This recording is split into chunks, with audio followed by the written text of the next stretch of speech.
World War I, 1914 to 1919. History. Study Guide. Summary. Key people. Key terms. Further study. Summary. Brief overview. Summary. Brief overview. The start of the war. World War I began on July 28, 1914, when Austria-Hungary declared war on Serbia. This seemingly small conflict between two countries spread rapidly. Soon, Germany, Russia, Great Britain, and France were all drawn into the war, largely because they were involved in treaties that obligated them to defend certain other nations. Western and Eastern fronts quickly opened along the borders of Germany and Austria-Hungary. The Western and Eastern fronts. The first month of combat consisted of bold attacks and rapid troop movements on both fronts. In the west, Germany attacked first Belgium and then France. In the east, Russia attacked both Germany and Austria-Hungary. In the south, Austria-Hungary attacked Serbia. Following the Battle of the Marne, September 5 to 9, 1914, the Western Front became entrenched in central France and remained that way for the rest of the war. The fronts in the east also gradually locked into place. The Ottoman Empire. Late in 1914, the Ottoman Empire was brought into the fray as well, after Germany tricked Russia into thinking that Turkey had attacked it. As a result, much of 1915 was dominated by Allied actions against the Ottomans in the Mediterranean. First, Britain and France launched a failed attack on the Dardanelles. This campaign was followed by the British invasion of the Gallipoli Peninsula. Britain also launched a separate campaign against the Turks in Mesopotamia. Although the British had some successes in Mesopotamia, the Gallipoli campaign and the attacks on the Dardanelles resulted in British defeats. Trench warfare. The middle part of the war, 1916 and 1917, was dominated by continued trench warfare in both the east and the west. Soldiers fought from dug-in positions, striking at each other with machine guns, heavy artillery, and chemical weapons. Though soldiers died by the millions in brutal conditions, neither side had any substantive success or gained any advantage. The United States entrance and Russia's exit. Despite the stalemate on both fronts in Europe, two important developments in the war occurred in 1917. In early April, the United States, angered by attacks upon its ships in the Atlantic, declared war on Germany. Then, in November, the Bolshevik Revolution prompted Russia to pull out of the war. The end of the war and armistice. Although both sides launched renewed offensives in 1918 in an all-or-nothing effort to win the war, both efforts failed. The fighting between exhausted, demoralized troops continued to plod along until the Germans lost a number of individual battles and very gradually began to fall back. A deadly outbreak of influenza, meanwhile, took heavy tolls on soldiers of both sides. Eventually, the governments of both Germany and Austria-Hungary began to lose control as both countries experienced multiple mutinies from within their military structures. The war ended in the late fall of 1918, after the member countries of the Central Powers signed armistice agreements one by one. Germany was the last, signing its armistice on November 11, 1918. As a result of these agreements, Austria-Hungary was broken up into several smaller countries.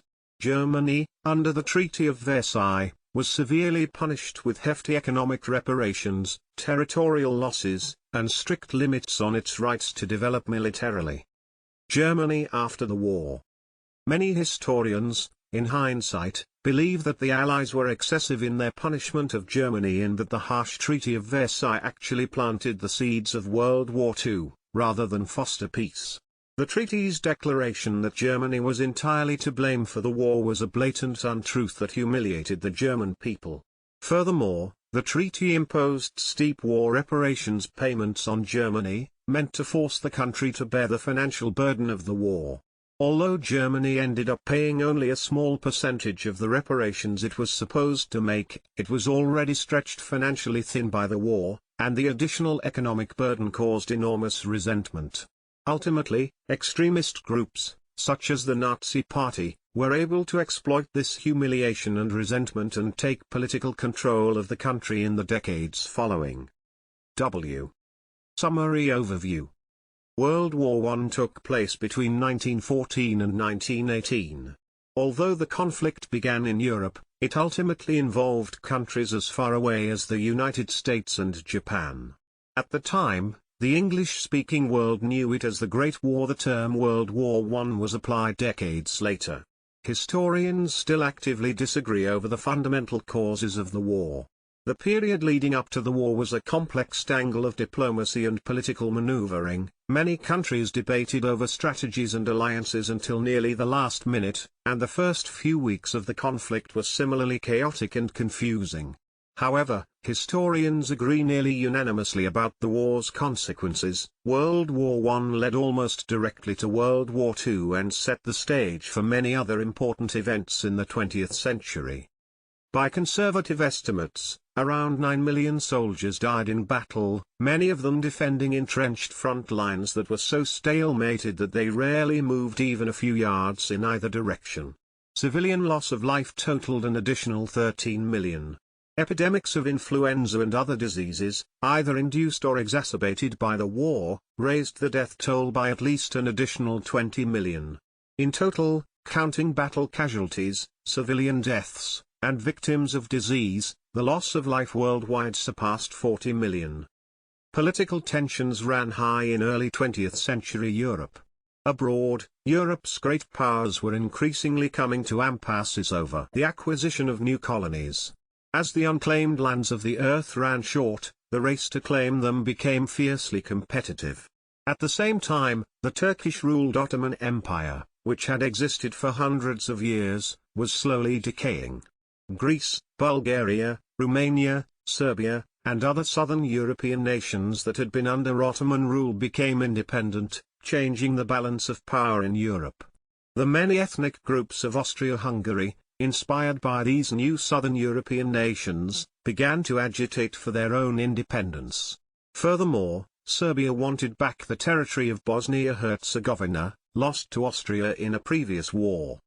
At the same time, technological and industrial developments in Europe were advancing with unprecedented speed.